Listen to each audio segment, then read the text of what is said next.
Minha gente querida, muito bem-vindos. Muita paz para todos. E essa paz que a gente constrói dentro de nós mesmos, a gente começa com o livro 12 Passos rumo à Paz Interior, da Peregrina da Paz. Liberdade da simplicidade. Algumas pessoas parecem pensar que minha vida dedicada à simplicidade, ao serviço, é austera e sem alegrias, mas elas não conhecem a liberdade da simplicidade. E assim é.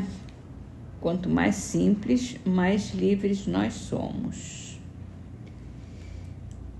A gente se desfaz de muitas necessidades que deixam de ser necessárias. Vamos então para o Evangelho segundo o Espiritismo e falando das preces, a gente entra aqui nas preces para os médiuns. E a explicação é assim: quis o Senhor que a luz se fizesse para todos os homens, que em toda parte penetrasse a voz dos espíritos, para que cada um pudesse obter a prova da imortalidade.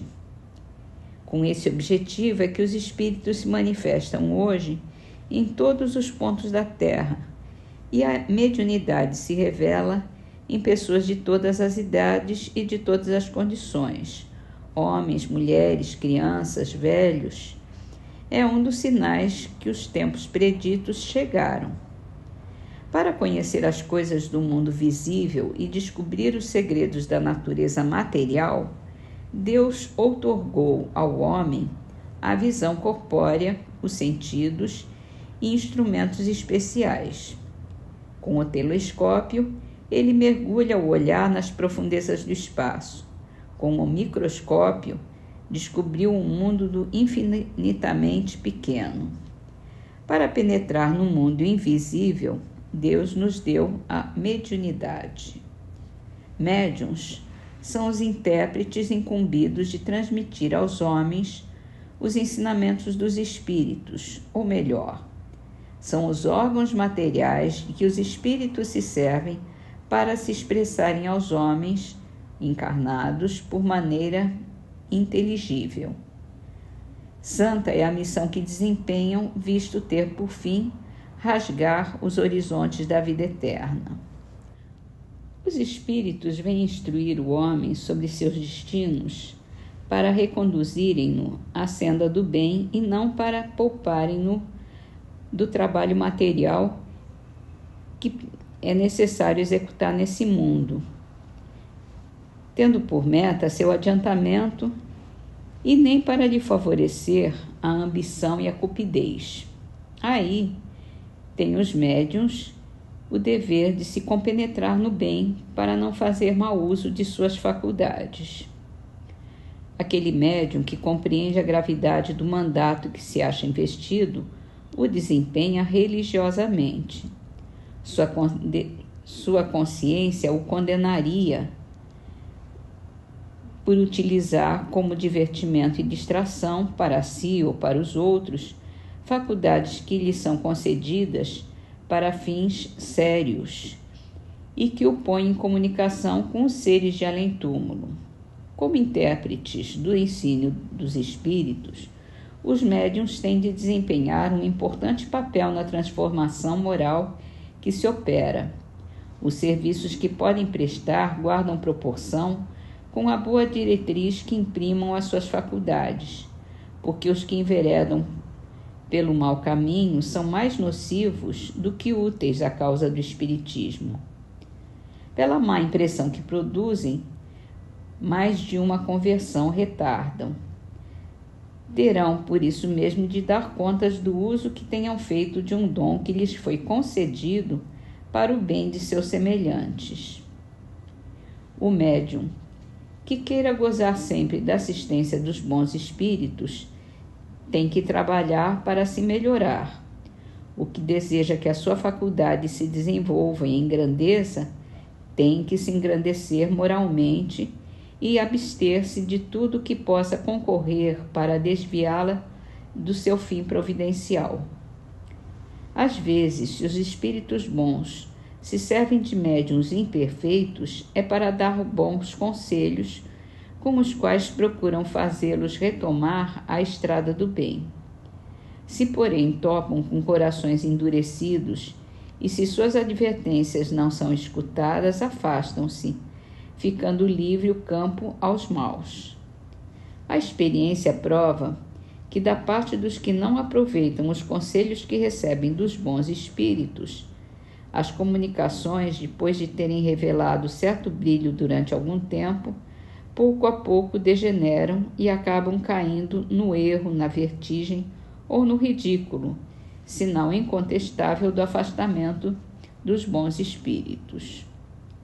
Conseguir a assistência destes, afastar os espíritos levianos e mentirosos, deve ser a meta para a qual convijam os esforços constantes de todos os médiuns sérios. Sem isso, a mediunidade se torna uma faculdade estéril, capaz mesmo de redundar em prejuízo daquele que a possua, pois pode degenerar em uma perigosa obsessão. O médium que compreende seu dever, longe de se orgulhar de sua faculdade, que não lhe pertence, visto que pode lhe ser tirada, atribui a Deus as boas coisas que obtém. Se as suas comunicações receberem elogios, não se envaidecerá com isso, porque sabe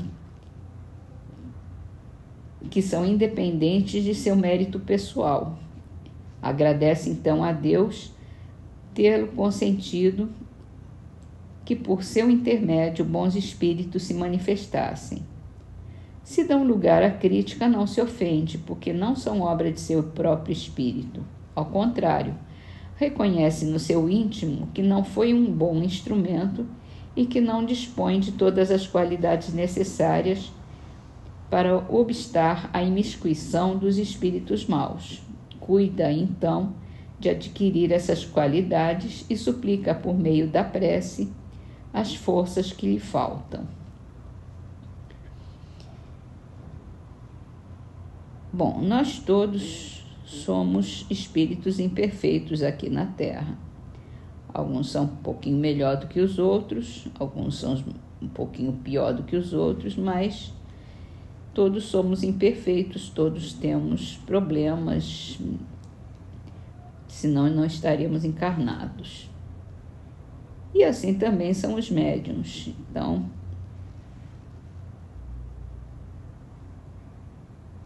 o que Kardec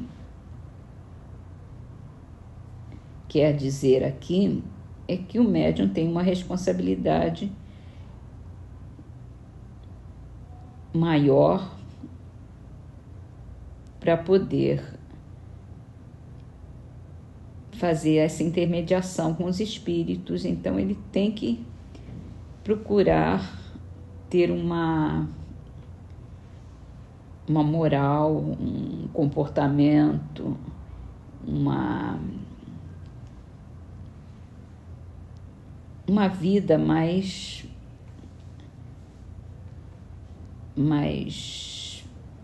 justa, mais regrada. Mas não são só os médiuns, nós todos temos, né, que procurar melhorar, que procurar viver de uma forma mais plena. Os médiuns só têm um pouco mais de responsabilidade com os espíritos. E quando eles não estão bem preparados, eles acabam dando vazão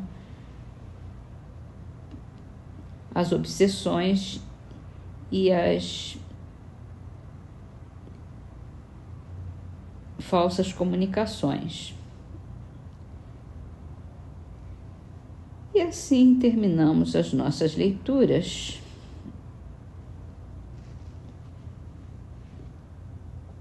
Com a Trovinha de Casimiro Cunha. O livro é Correio Fraterno. Ajuda, perdoa e passa. Se alguém te fere e apedreja, lançando-te fel à taça, não te detenhas na queixa. Ajuda, perdoa e passa. Então vamos para a nossa prece com a poesia do livro Trovas do Mais Além, psicografado por Chico Xavier também. Fé e Esperança, é uma poesia de Pedro Silva.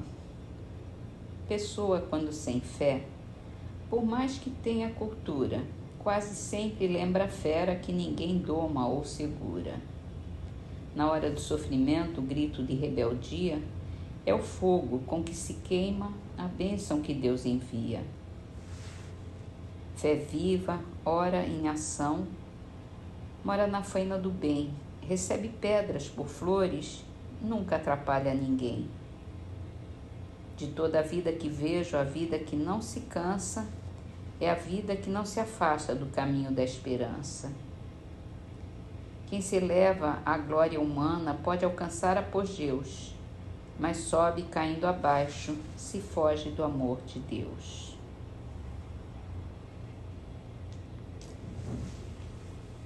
E assim nós pedimos, Senhor,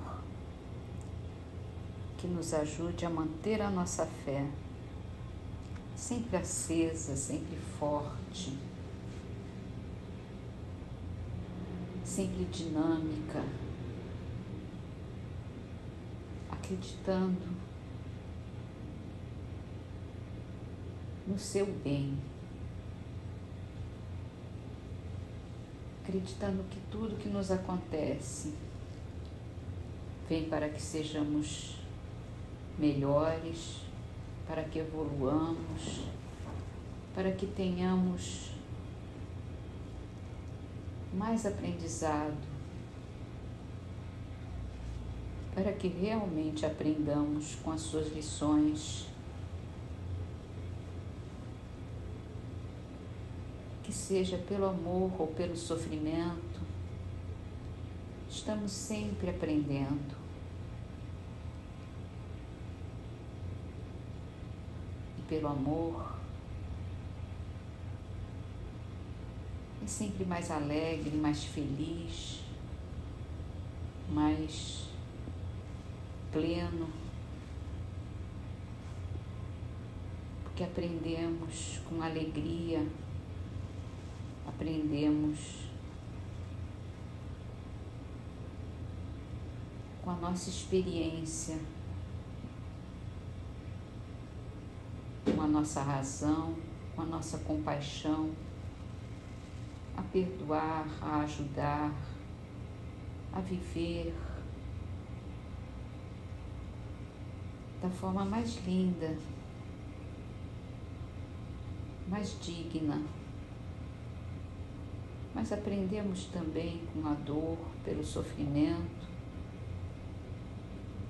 às vezes de forma muito, muito sofrida, até que tenhamos a capacidade de entender a extensão das nossas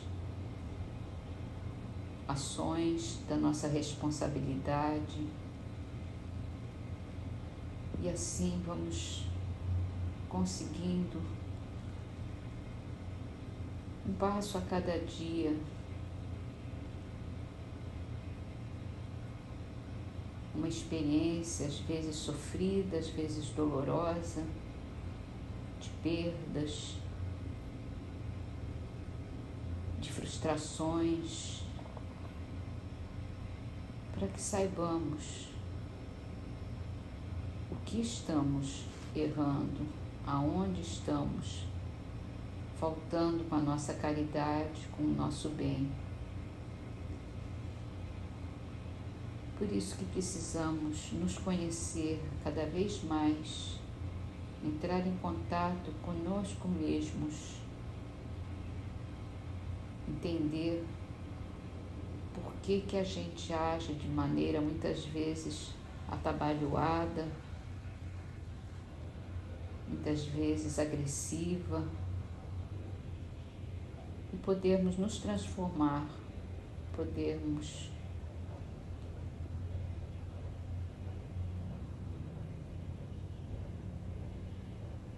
mudar totalmente para o bem e agirmos de forma conscientemente bem, boas, caridosas, compassivas, tolerantes. E temos Jesus como nosso mestre, como nosso modelo. Se estamos na dúvida, pensemos o que Jesus faria na nossa posição, em nosso lugar. Vamos pensar se o que estamos fazendo é para o bem de todos ou apenas pensando no nosso próprio bem. Porque se é para o bem de todos é bom. Se não é, se apenas estamos pensando em nós mesmos, é um ato egoísta. E é uma desconsideração com o nosso próximo. Falta amor. Então não é bom.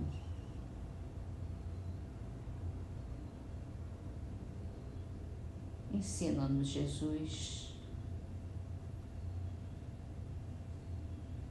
a praticar o bem, a praticar a caridade, a sermos bons, a nos transformarmos, a evoluirmos. E então poderemos nos alegrar conosco mesmos e agradecer a Ti, Senhor, pela bênção de termos conseguido melhorar, de termos conseguido nos tornarmos bons. Te agradecemos por todas as experiências, por todas as oportunidades, por todos os sofrimentos até que nos fazem repensar, nos fazem melhorar, nos fazem evoluir. E nos entregamos a Ti, Senhor, em vibrações, em espírito, para podermos ajudar cada vez mais os nossos irmãos. Obrigada, Senhor. Abençoa-nos a todos.